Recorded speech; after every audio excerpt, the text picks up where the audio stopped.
Kutoka London, hii ni Swahili Voice Exclusive.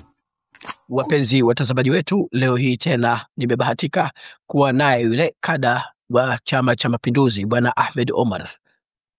Na bila shaka katika mazungumzo yetu ya leo tutakuwa tunazungumzia mada moja muhimu yenye kuanza kwa mfumo wa swali. Je, Maalim Seif, je, Dr. Mwinyi alimgeuka Maalim Seif? Kauli hii imezungumzwa sana na wanasiasa wa chama cha ACT Wazalendo kule Pemba. Mheshimiwa Jussa alizungumza kwa urefu wake, huku akieleza viashiria mbalimbali vya kwamba Dr. Mwinyi amekhalif makubaliano yote waliofanya na Maalim Seif. Bwana Ahmed bila shaka yupo hapa kutueleza upande wa pili wa sarafu. Na Bwana Ahmed Omar, kwanza karibu sana. Sheikh Yusuf, asante sana, nashukuru. Hii si mara ya kwanza kunikaribisha katika media yenu nzuri inayokuwa kwa kasi sana, na bila shaka ni kwa sababu ya kazi nzuri mnazozifanya. Kwanza niwapongeze kwa hilo. Niwashukuru kwa kunikaribisha tena kwa mara ya 3 nadhani. Asante sana. Umeipokeaje kauli kama hii ya kwamba Dr. Mwinyi amekingiuka au amemgeuka Maalim Seif? Hasa manake maiti hasemewi. Maalim Seif ameshatangulia mbele ya haki. Sasa hivi kila kinachosemwa Maalim Seif hawezi kujitetea yeye mwenyewe.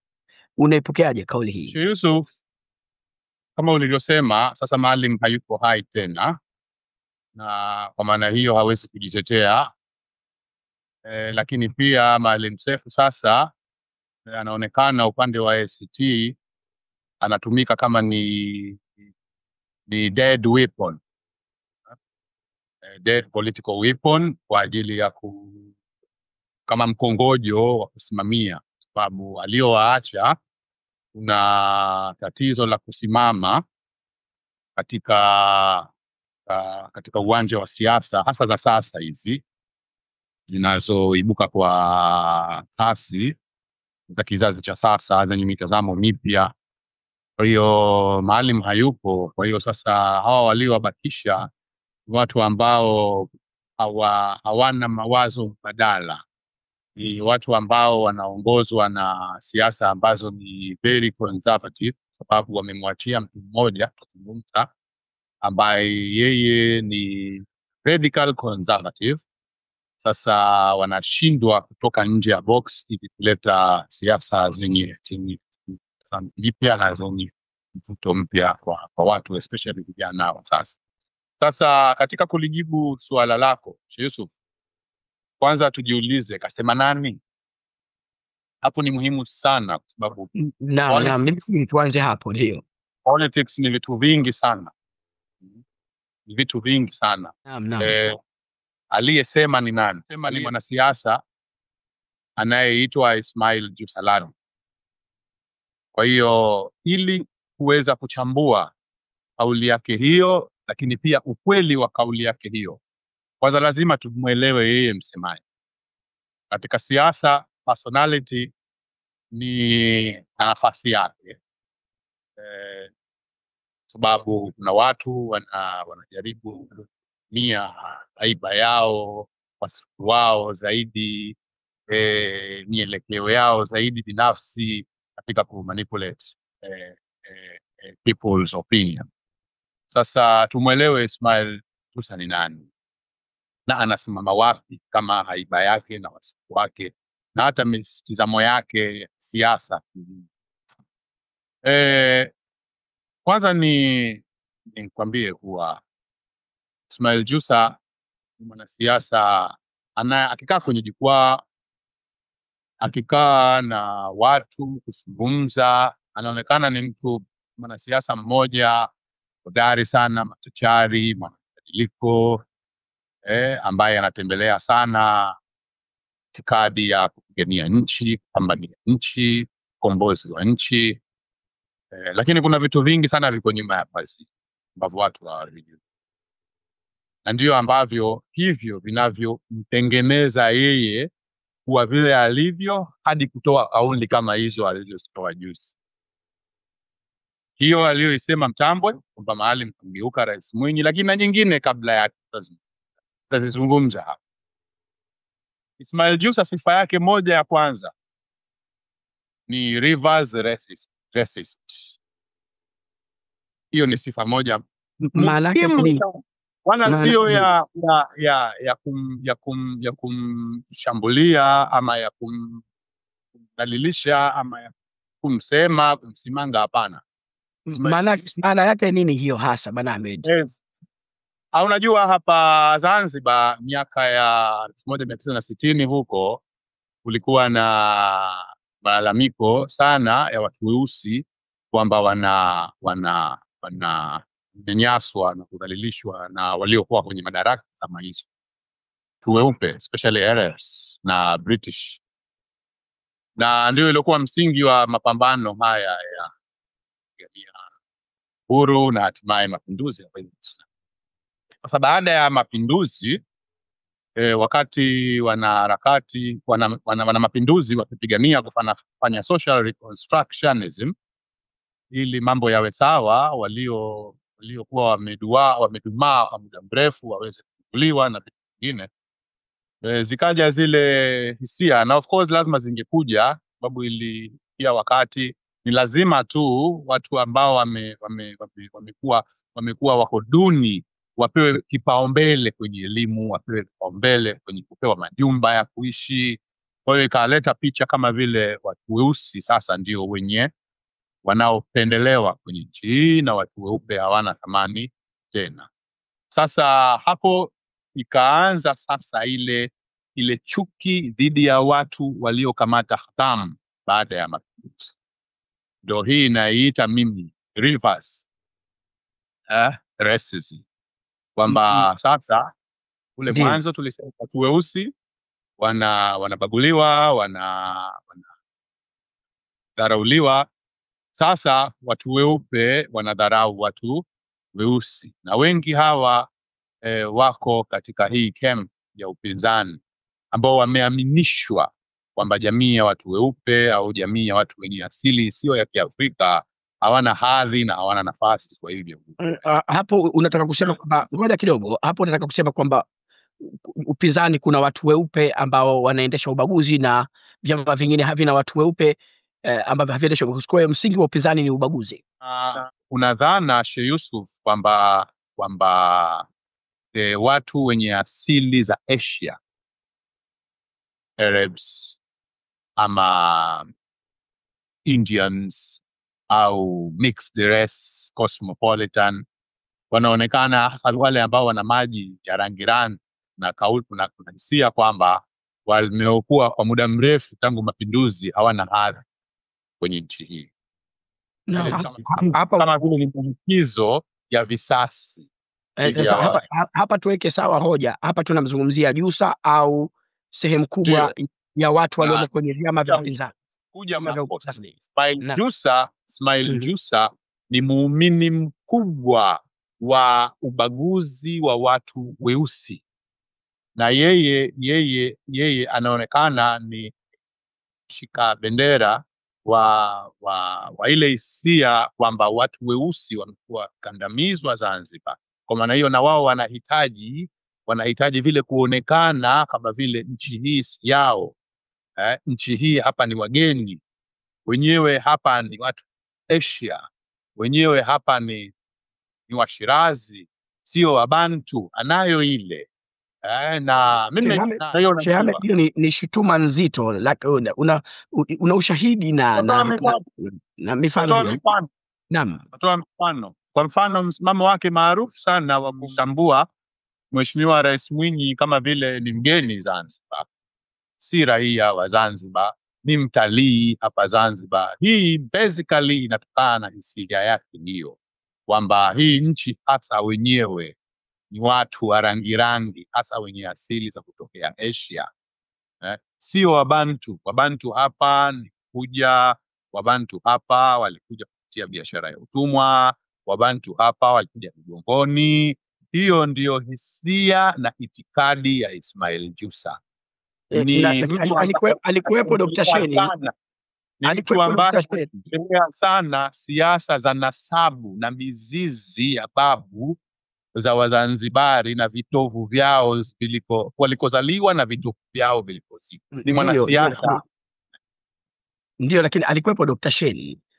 Ismail Jussa aliwahi kuonesha kwamba kumbagua Dr. Shein kwa sababu yote. Kwa sababu unajua kwa sababu ni nini? Kwa sababu hakupata ushahidi wowote unaoonesha labda Dr. Shein ana mahusiano na bara. Yeye shida yake kubwa ni ile mizizi ya kutokea kule bara. Kwenye Zanzibar yeye inamsumbua sana, na ndiyo maana amekuwa mwepesi sana wa kumwambia Dr. Mwinyi si kwao hapa, kwa sababu ana asili ya ubabani kutokea bara. Yes. Kwa hiyo Jussa ni racist, ni very very good racist. Jingine ambayo ni wasifu mzuri sana wa Mheshimiwa Jussa ni yeye mwenyewe pia anajitambua katika na pia anaishi katika racist boundaries or racial boundaries. Yeye mwenyewe binafsi maisha yake yako katika racial boundaries. Nitafafanua. Kwanza, huwezi ukamkuta na rafiki asiyekuwa chotara, mweupe mwenzake, au mwenye asili ya Kiasia kwa rafiki yake. Huwezi kumkuta katika companies au katika maskans vijana ambao au watu ambao wanaonekana labda hivi hawahusiani, hawana relationship na kitu kinachoitwa Asia Constitution katika nasabu zetu. Hao ndio marafiki zake. Na nitakupa mfano mzuri. Baada ya kuteuliwa kuwa naibu katibu mkuu kwa mara ya kwanza ama kiongozi mkubwa wa chama ambaye anahitaji hata msaidizi katibu, alikaa muda hajateua msaidizi. Baadaye mimi nikapata simu yake akitaka niwe msaidizi wake. Nikawa msaidizi wake. Lakini nilipofika ofisini naona watu wanacheka, wanatizamana, wanacheka. Kipindi hicho bado sijamjua Ismail Jussa ni mtu wa aina gani. Sasa mbona watu wanaonekana kama wanacheka kwa style ya yeye mimi?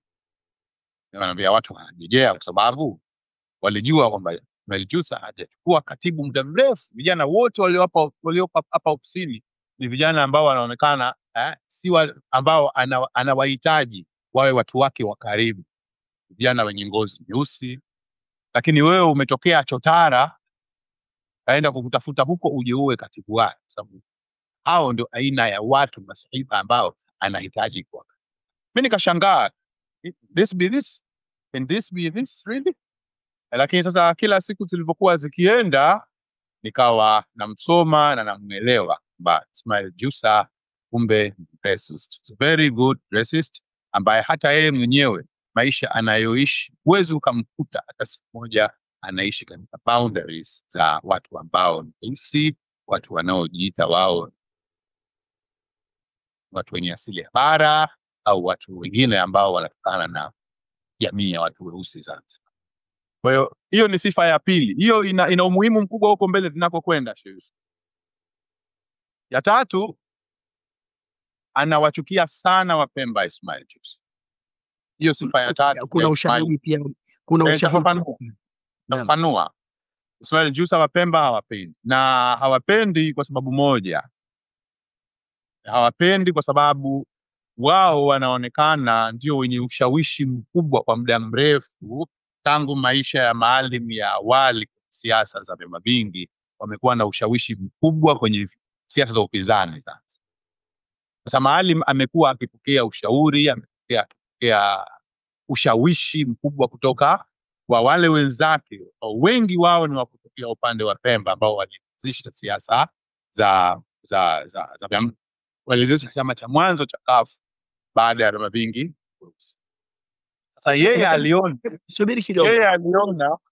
yeye aliona kama vile hawa watu kutoka upande wa Pemba hawa watawafanya wao wanaotoka labda upande wa Unguja ndani ya chama wawe hawana ushawishi kwa Maalim. Na kwamba actually kutokana na kwamba actually Unguja haikuwa ngome nzuri sana ya upinzani from the Ndio, beginning. lakini hebu tupaacha Kwa kidogo hiyo hapo. wao waliona wataonekana kama vile ni watu wepesi, watu waliokuwa hawana ushawishi, watu waliokuwa hawana umuhimu. Kwa Subiri hiyo kidogo tuweke sawa hoja unayozungumza.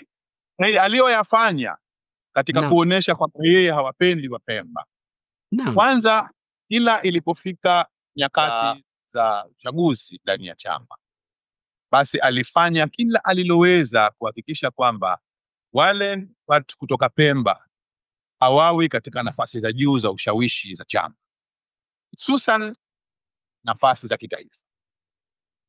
Yanapokuwa inakutana mikutano mikuu, basi mara nyingi amekuwa akifanya ufundi wa namna mbalimbali kuhakikisha kwamba wajumbe wa baraza kuu, wajumbe wa vikao vingine vya chama, wajumbe wa secretariat za chama, basi inakuwa dominated na upande wa Unguja, ili yeye aweze kuwa na ushawishi.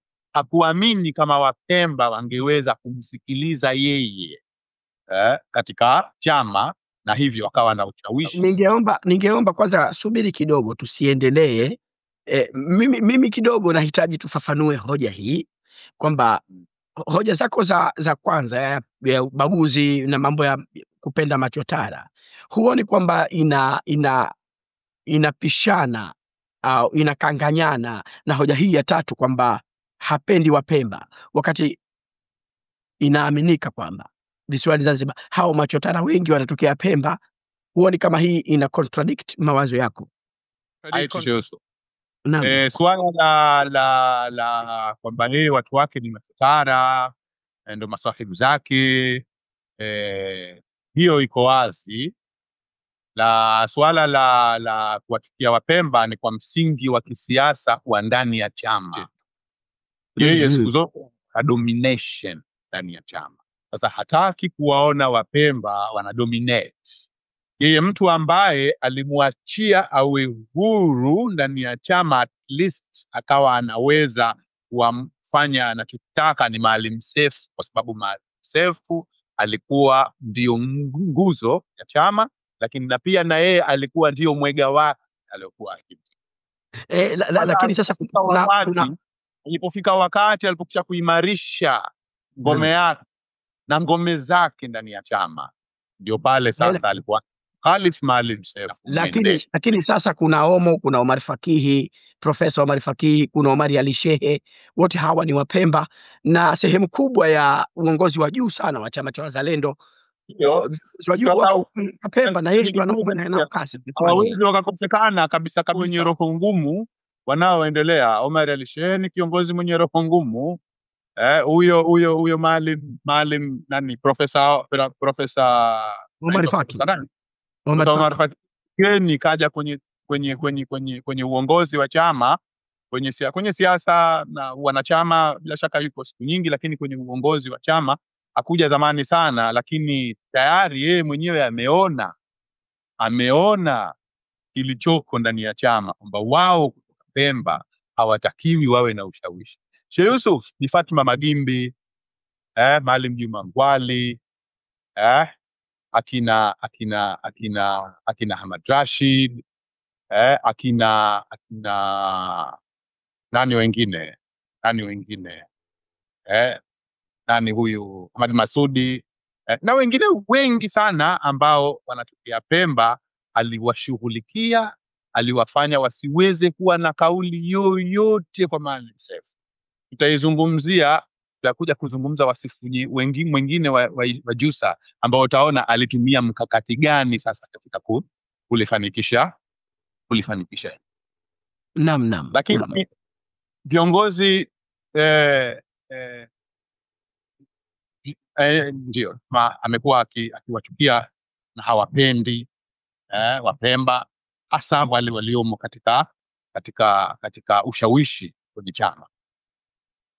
Laiti tungekuwa tunaweza kumfufua astaghfirullah nani Abubakar Khamis Bakari, basi ingekupa kwa urefu sana kisha swala hilo, kwa sababu Mwalimu Abu kafa, maelewano ndio mtu ambaye walikuwa na very worst relationship na Ismail Jussa, Bakar Khamis Bakari. The only reason ni kwamba Ismail Jussa alikuwa, watu wote ambao wako karibu na Maalim kimshawishi kutokea Pemba alikuwa hawapendi, alikuwa akipiga vita, alikuwa pia alikuwa akifanya everything possible waanguke kisiasa. Sasa tuone sifa nyingine ya Ismail. Sifa nyingine ni conservative and very radical in conservativeness. Yani ni mtu ambaye haondoki pale alipo. Siasa zile zile ambazo tumeanza nazo, ambao ndo wameanza nazo wao miaka 1980 mwisho na 90, ndio zile zile ambazo anataka ziendelee kudominate chama chake, lakini pia anataka zidominate sana siasa za minyukano, siasa za personality, kwamba lazima awe fulani, awe fulani kwa sababu fulani anaonekana mimi nina ushawishi mkubwa wa manipulate yule, kwa lazima awe yule. Lakini siasa za unasaba yale ya miaka ya 60 ambayo kundi hili lilisema sisi ndio wenyewe wana wa nchi hii, identity politics, na wengine wakasema hapana, sisi ndio wenyewe wana wa nchi hii. Leo juhudi zimefanyika kubwa sana ili kuhakikisha kwamba mambo yale yanapotea katika nchi yetu. Miongo kadhaa imekuwa ikifanya juhudi ndani ya nchi yetu kuhakikisha kwamba siasa hizo zinaondoka, na thank President Hussein Mwinyi, yeye imekuwa ni kilele kabisa cha kukomeza kabisa siasa hizo. Lakini Ismail Jussa bado anazungumzia siasa za unasaba, bado anawazungumzia watu wanatokea wapi, wamezaliwa wapi, Wazanzibari, vitovu vyao vimezikwa wapi. Lakini pia siasa nyingine ya kiafidhina ambayo Ismail Jussa nayo ni uongo. Siasa za uongo, yani unataka kumanipulate mielekeo ya watu, imani za watu, au unataka kuaminisha watu kitu kwa kutumia uongo. Kuna mfano juu hilo? Kuna mfano? Tutazungumza na mifano mingi sana shows. Deception. Siasa hizi za zamani ambazo silaha yoyote tu iliyopo itumike, alimradi watu waondoshwe katika imani hii, wapelekwe kwenye imani hii tunayohitaji. Propaganda politics. Hii ni style muhimu sana ya Ismail Jussa katika siasa zake. Lakini ukimsikiliza kwenye majukwaa anavyozungumza, ukiwa humuelewi, utamuona ni kama vile mtu ambaye anajipambanua kama ni mwana mageuzi, mpiga nia mabadiliko. Lakini hapana, mabadiliko ni pazia tu ambalo anajifichia.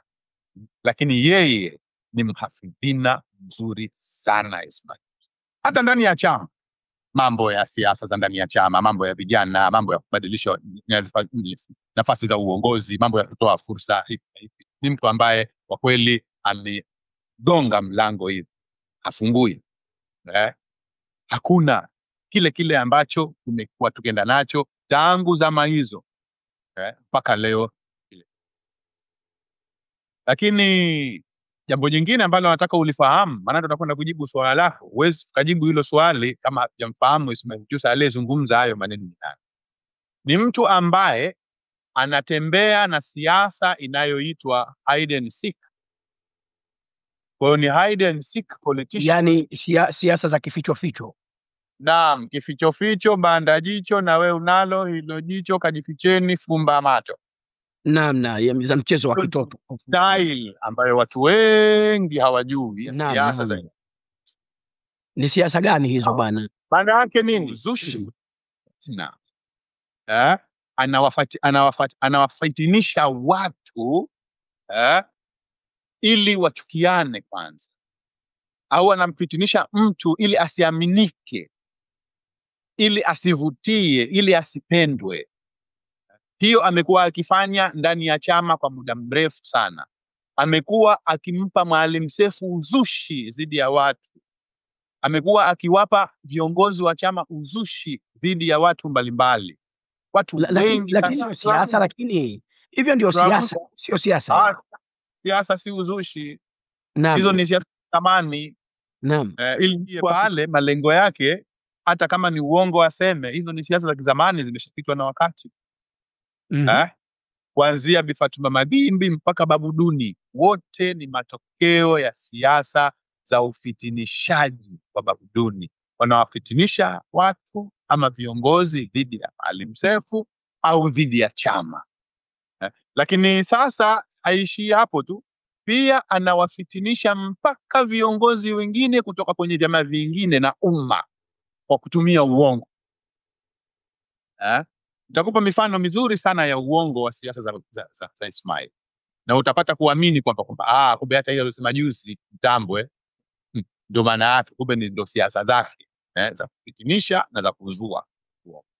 Tuanze na hoja ya kwanza katika mambo ambayo Ismail Jussa amekuwa ameyafanya na ameyasema hadharani, ambayo ni uongo wa mchana kabisa unaoakisi siasa zake. Kwanza, Jussa ndiye alikuwa akipanda majukwaa mengi tu akituambia kwamba Omo ni wasia wa Maalim Seif, kwamba Maalim akilifumba jicho yeye Omo ndio next. Jussa ametuaminisha hiyo muda mrefu. Sheikh Yusuf, nataka nikwambie, katika mtu ambaye alikuwa karibu sana na Maalim pia ni mimi.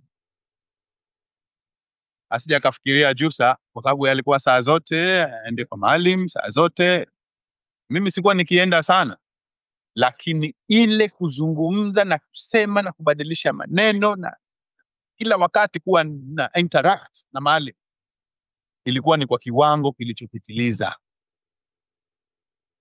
Kwa hiyo kwanza ajue Jussa kwamba mimi Maalim nilimuuliza swala hilo mapema sana. Maalim, kila nikitizama mimi naona siwaoni wa kutosha nyinyi, wewe Mungu akupe uhai Maalim, lakini ukiondoka wewe ni nani na nani na nani walioandaliwa na chama? Mbona wenzetu Chama cha Mapinduzi tukitizama tu ikikaribia uchaguzi, tukiangalia tu tunaona kuna watu 6, 7, 8 tena ambao wametengenezwa kweli kweli, wanaweza kusimama kama ni next leaders wa nchi. Huku kwetu vipi Maalim? Mbona wewe sikuoni kujishughulisha na succession plan Maalim? Sheikh Yusuf, Maalim alinijibu hivi, mimi ofisini mwake pale Eden, na mimi ni katibu wake. Aliniambia, Ahmed, katika jambo ambalo mimi nalidiscourage sitalifanya ni kuandaa successors. Kwani jambo moja baya sana ni jambo moja baya sana ananiambia kwenye siasa. Ananiambia mimi nitakupa sababu moja tu. Naam Maalim. Ananiambia afisi wa Afrika siasa zetu ni za chuki na za hasad na za ubinafsi na za kujitafutia manufaa binafsi zaidi kuliko kuwapigania watu. Nikisema mimi sasa hivi fulani ndio awe baada yangu, usishangae isifike hata mie sijafa, ashaondoshwa zamani. Ashaondoshwa zamani hayu.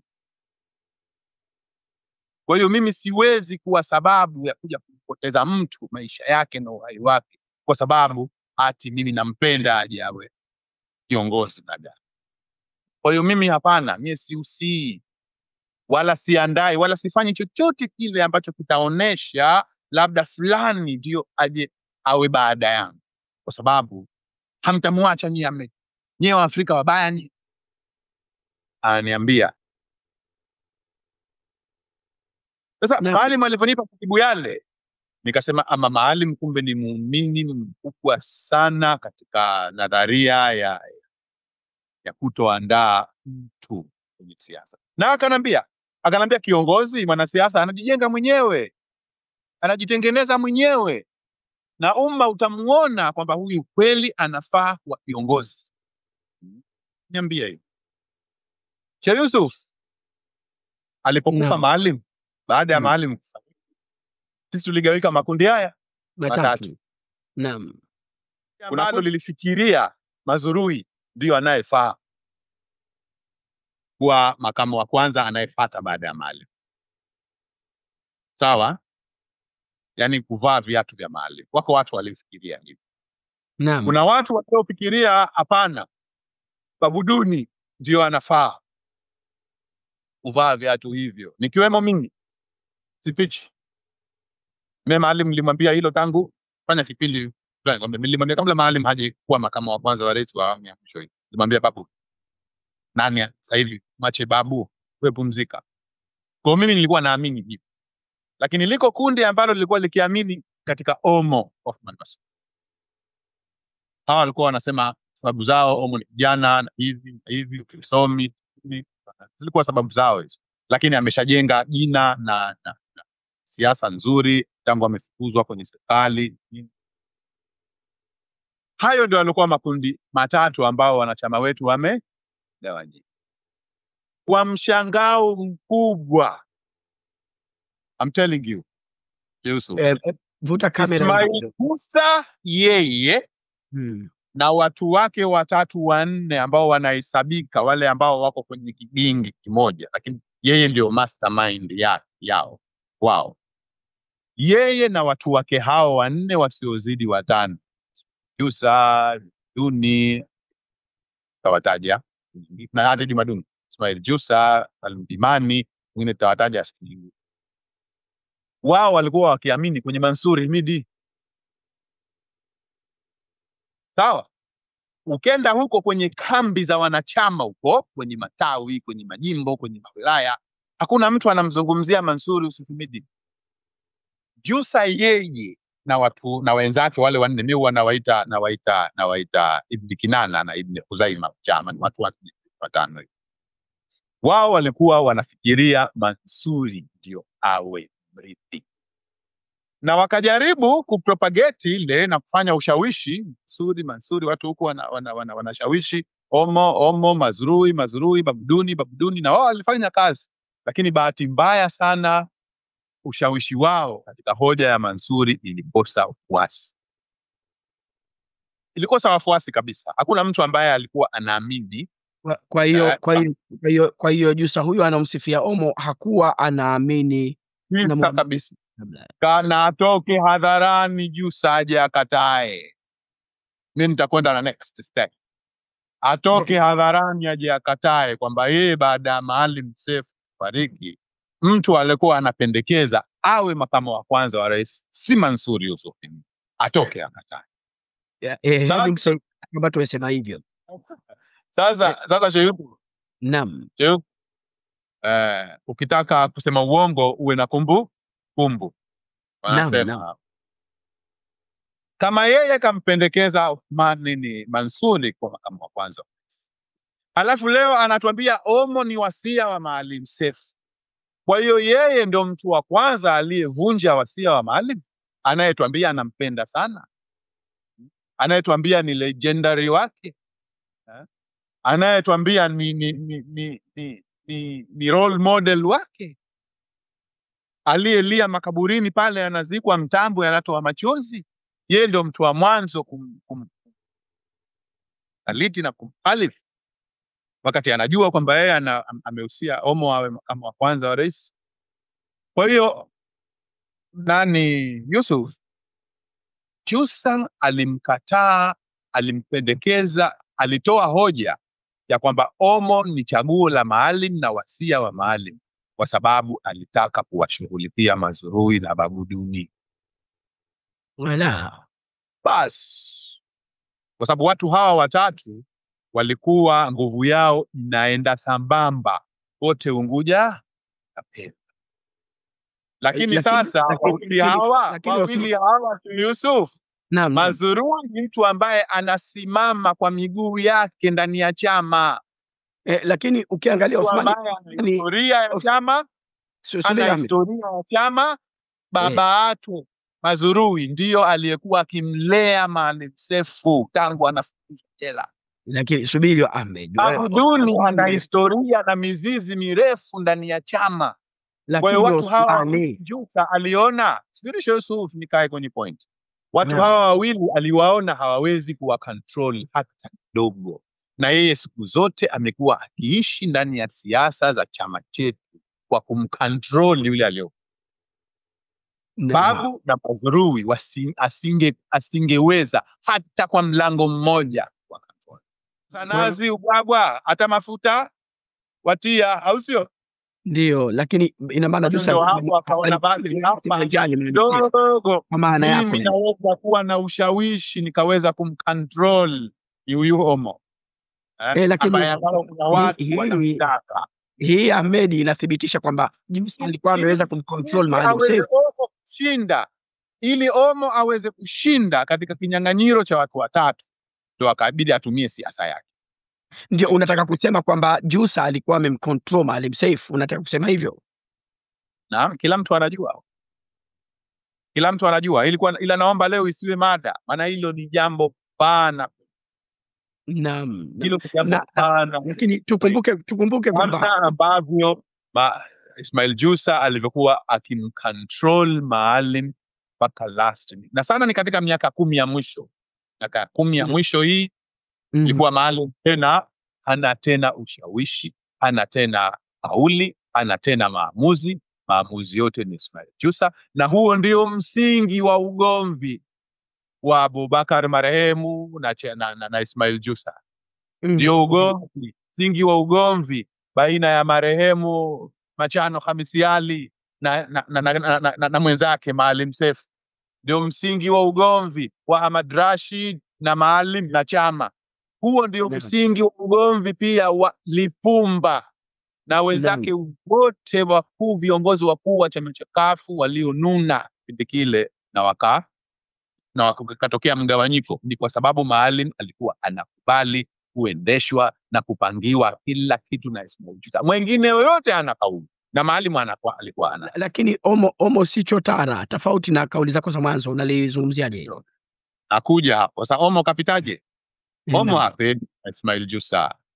Hana mapenzi na Omo. Jussa hakuwahi kumpenda kiongozi wa upinzani ambaye anatokea Pemba. Maalim alikuwa akiact tu. Alikuwa akiact tu kwa sababu alikuwa hana namna. Alikuwa hampendi Maalim Seif. Omo kamkubali kwa sababu hana mbadala mwingine. Kama alivyokuwa hakuna mbadala mwingine. Lakini kama kilichokuwa kikitokea kwa Maalim kumdhibiti na kumwendesha, ndicho kinachoendelea hivi sasa. Omo sasa tayari yuko completely immersed katika siasa za Jussa, za radicalism, za conservatism. Yani Omo siasa za kule, siasa za kihafidhina. Mtu ambaye kama Omo tuliotegemea atakuwa mwana mageuzi mzuri tu, ambaye anatuletea siasa zinazohitajika na jinzia wa sasa, lakini anatupeleka kule ambako Jussa anataka tuende kwenye siasa za miaka 90. Tuendelee Sheikh Yusuf. Lakini ningeomba Mwinyi, rais wetu Mwinyi aligeuka. Hilo ni muhimu sana kwa sababu ya muda. Hilo ndio swala letu la msingi. Naam. Sheikh Yusuf, Jussa ni mwongo. Amemzulia Maalim mara nyingi, na moja nimeshaizungumza hii ambayo ilikuwa public kwa kila mtu kuiona. Yeye alimtaka Mansuri, lakini baadaye kaja kutuambia Omo ni urithi, ni usia wa Maalim. Anamzulia uongo marehemu, yuko kaburini kwa faida ya kisiasa, kwa faida ya yeye aendelee kushika hatamu na ushawishi wa juu kwenye chama. Anamzulia Maalim. Kulikia Babuduni na Mazrui. Naam. Babuduni alinuna kweli, Mazrui alinuna kwa kitu hichi alichokifanya Jussa. Uongo kabisa. Sasa Sheikh Yusuf, Maalim kabla hajafariki, bahati nzuri sana ameacha kumbukumbu. Mwenyezi Mungu amejalia mwezi wa Januari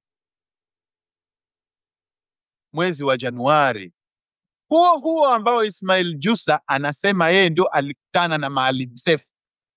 Anasema tarehe 21 Januari, tarehe 11 Januari alikutana na Maalim Seif, na ndio siku aliyomwambia kwamba Mwinyi kashanigeuka, tarehe 11. Naam. Anasema Ismail Jussa. Bahati nzuri sana kwa sababu siku hizi kuna teknolojia, nimeshangaa Jussa kashindwa hata kuzikagua records vizuri kabla hajataja hiyo tarehe yake aliyoambiwa na Maalim kauli hiyo.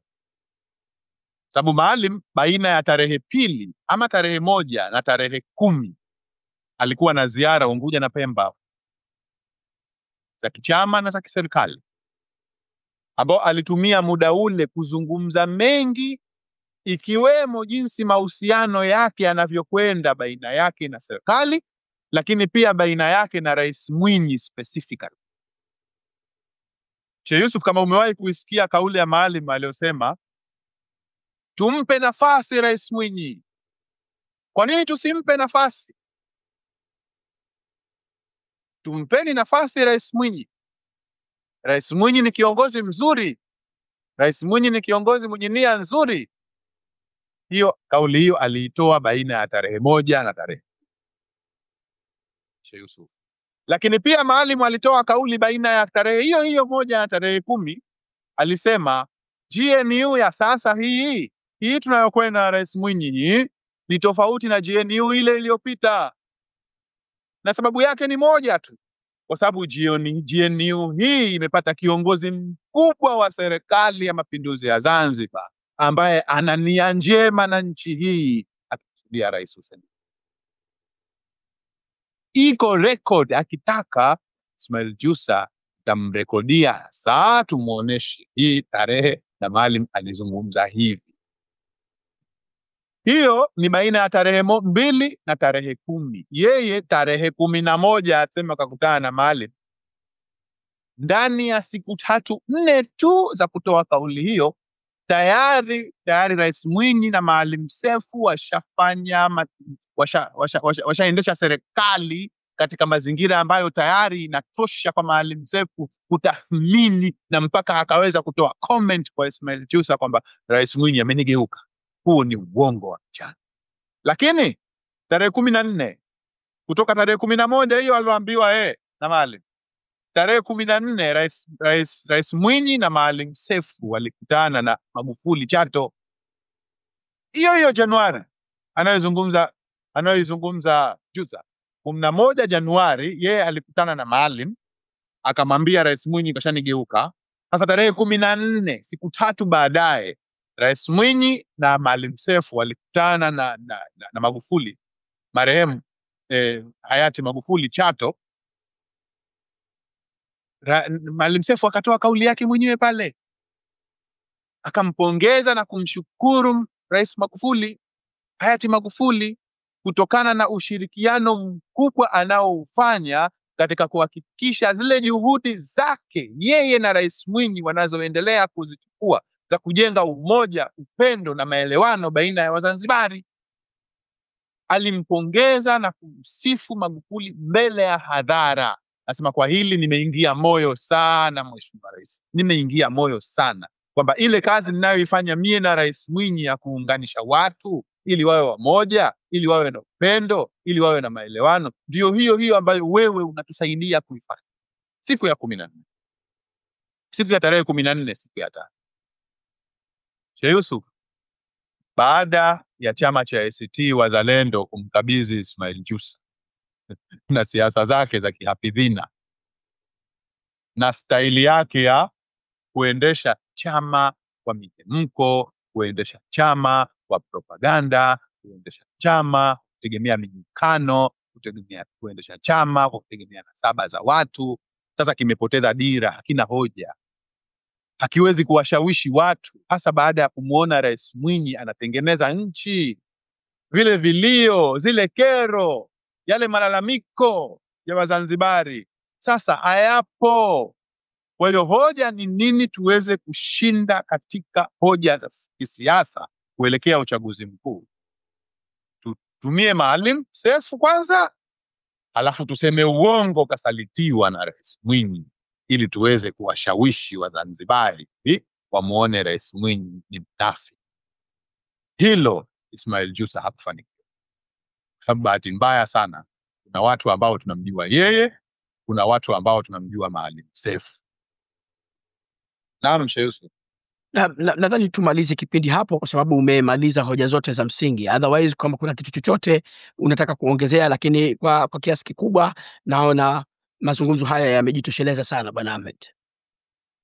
Kitu cha kumalizia, mimi niwaambie tu wanasiasa wa ACT Wazalendo, hii ni zama mpya sasa. Vijana ambao ndio predominantly wana stand kwa siasa hizi, hawataki tena habari za kitovu kimezikwa wapi, mtoto kazaliwa wapi, babu alizaliwa wapi. Hawataki kusikia hizo siasa. Sasa wanataka kusikia nyinyi kama wanasiasa, kipi mnakiandaa kwa ajili ya ustawi wa nchi hii. That's number one.